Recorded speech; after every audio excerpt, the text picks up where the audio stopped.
कंस को वार्षिक साल में एक बार जो कर दिया जाता है वो कर देने के लिए चले गए। वहां जैसे ही मथुरा पहुंचे तो मथुरा में वसुदेव जी से भेंट हो गई, क्योंकि वसुदेव जी अभी जेल से बाहर है। तो वसुदेव जी से नंद बाबा से भेंट हो गया। नंद बाबा के मित्र थे वसुदेव, बहुत अच्छे मित्र। तो नंद बाबा ने वसुदेव जी से मिल करके आलिंगन किया, बहुत प्रसन्न हुए। और नंद बाबा ने कहा, मुझे बहुत दुख लगता है, मेरा मित्र हो तो। और देवकी के गर्भ से 8 बच्चे हुए, सब के सब मारे गए। मुझे बहुत दुख लगता है। 6 तो मारे गए, एक गर्भपात हो गया और एक बिटिया हुई जो आकाश में उड़ के चली गई। सब लोग यही जानते थे कि 6 बच्चों को कंस ने मारा, एक गर्भपात हो गया, एक बिटिया हुई 8वां, वो आकाश में उड़ गई, है ना। तो नंद बाबा कहते हैं, मुझे बहुत दुख लगता है, तुम्हारे पास एक भी बच्चा नहीं है।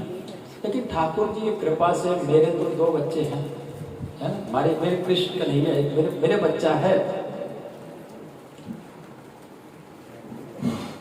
और ऐसे बोल रहे थे, उसी समय वसुदेव जी ने कहा, नेहस्थेयम बहुदितम संत्युत्पाताश्च लोक। अब आप लोग बैठ जाइए, बैठकर ध्यान से अब कथा सुनिए, है ना। तो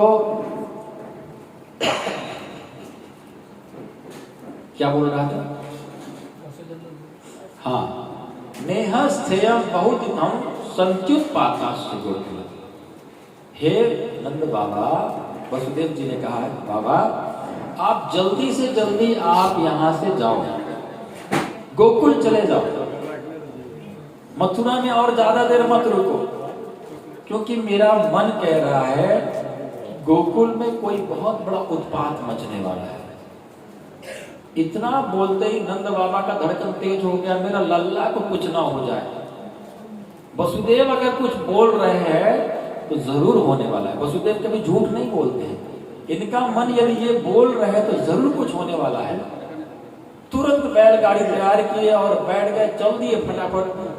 नंदः पथि बचशौरे नम्रशेति विचिन्तयन् हरिं जगाम शरणं उत्पातागम शंकिता।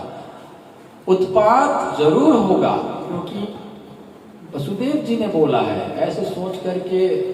और माला फेरते हुए बैलगाड़ी में बैठ के जल्दी जल्दी जा रहे थे, अभी पहुंचे नहीं थे। उधर से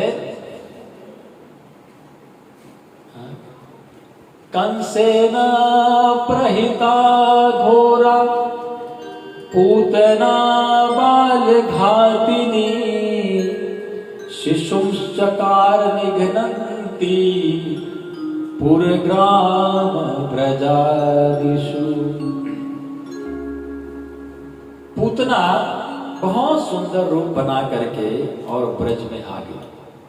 अभी नंद बाबा ब्रज में नहीं पहुंचे थे, पहले ही पूतना पहुंच गई और बहुत सुंदर रूप बना करके आई थी। गोपियों ने जब पूतना को देखा तो गोप्यः श्रियं द्रष्टुमिवागतां पतिम्। गोपियां सोच रही हैं कि ये साक्षात लक्ष्मी जी है, अपने पति कृष्ण से मिलने के लिए आई है। सब रास्ता छोड़, आइए आइए देवी जी, आइए आइए। जब उसने देखा कहीं बधाई मनाया जा रहा है, लोग नाच रहे गा रहे, तो जरूर यहाँ पर बच्चा का जन्म हुआ है। और पूतना का काम क्या है? तो अभी अभी जो बच्चा नया नया जन्म लिया है उसी को खा जाना, उसी का रक्त पीना उसका काम था। तो समझ गए कि यहाँ बच्चा जन्म लिया है, मेरा आहार यहाँ है। पूतना जैसे ही आई तो सब गोपियों ने रास्ता दिया, आइए आइए देवी जी आइए।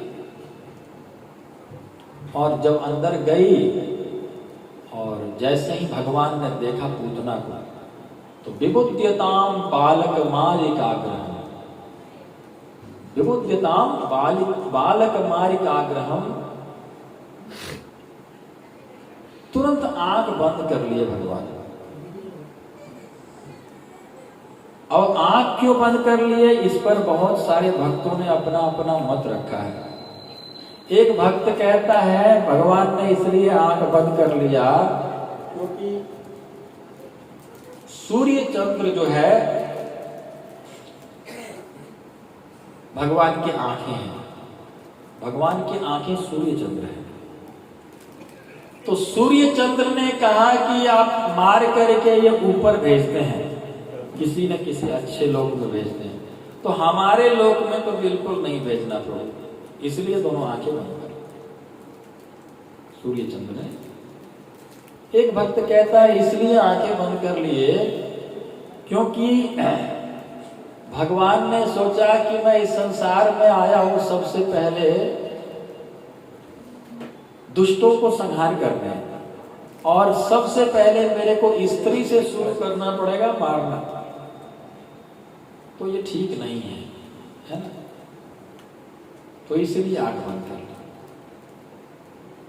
एक भक्त कहता है इसलिए आंख बंद किए क्योंकि कोई भी काम करना होता है तो सबसे पहले मंगलाचरण करना होता है। जैसे कथा शुरू करते तो मंगलाचरण पहले करते हैं, वैसे संहार करने मारने के लिए आए, दुष्टों को संहार करने के लिए आए हैं, तो सोचे कि अब शुरू करना है, काम शुरू करना है तो मंगलाचरण कर लेते, इसलिए आंख बंद करके मंगलाचरण कर रहे भगवान।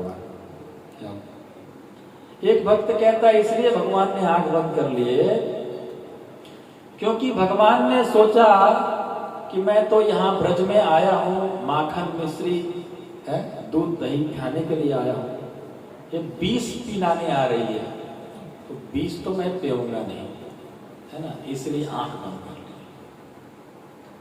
ली। एक भक्त कहता है हाँ मैं विष तो पीऊंगा नहीं और मैं माखन मिश्री खाऊंगा, दूध है ना, माखन मिश्री आदि खाऊंगा, इसलिए उन्होंने सोचा है कि भगवान शिव को स्मरण किया कि अब विष पान करना तो आपका काम है, अब आप विष पियो और मैं माखन मिश्री खाऊंगा।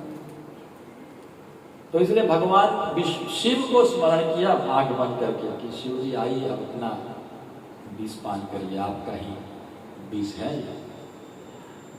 तो इस तरह से अपने अपने सब भक्तों ने अपना अपना मत रखा है कि भगवान ने पूतना को देखकर आंख क्यों बंद कर ली। लेकिन पूतना को लगा कि सोता हुआ बच्चा है, जैसे सुखदेव गोस्वामी कहते जैसे कोई विषधर सर्प, बहुत विषैला सर्प को रस्सी समझ करके उठा ले, वैसे ही पूतना ने भगवान को साधारण बालक समझ करके उठा लिया। उठा करके जैसे ही स्तनपान कराया तो भगवान ने गाढ़म कराभ्याम भगवान प्रपीड्यत प्राणै समम रोष समन्वितो पिबत सा मुंचा मुंचा लमिति प्रभाषिणी निष्पीड्यमानाखिल जीव मर्मणि। भगवान ने स्तनपान करने के बहाने उसके प्राणों को खींचने लगे और प्राणों को भी पीने लगे, उसके प्राण को खींचने लगे, तो उसको मर्म स्थलों में इतना भारी पीड़ा हुआ कि चिल्लाने लगी, अपने विकराल रूप में आ गई और चिल्लाती हुई बोली मुंचा मुंचा, छोड़ो छोड़ो बच्चा, मेरे को छोड़ो। भगवान ने कहा मौसी जी आसानी से किसी को मैं पकड़ता नहीं हूं और जिसको पकड़ लेता हूं उसको छोड़ता नहीं हूं। और क्या था, बस प्राणों को भगवान ने पी गए, निष्प्राण होकर के पूतना धड़ाम से गिरे पृथ्वी पर।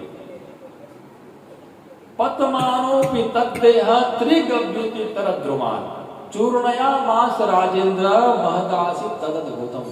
त्रिगव्युति जब गिरी तो 6 कोस के माने 18 किलोमीटर की उनकी पूतना का शरीर था। जब गिरी तो 18 किलोमीटर में जितने भी वृक्ष थे सब टूट टूट करके उसके नीचे दब गए। अब सब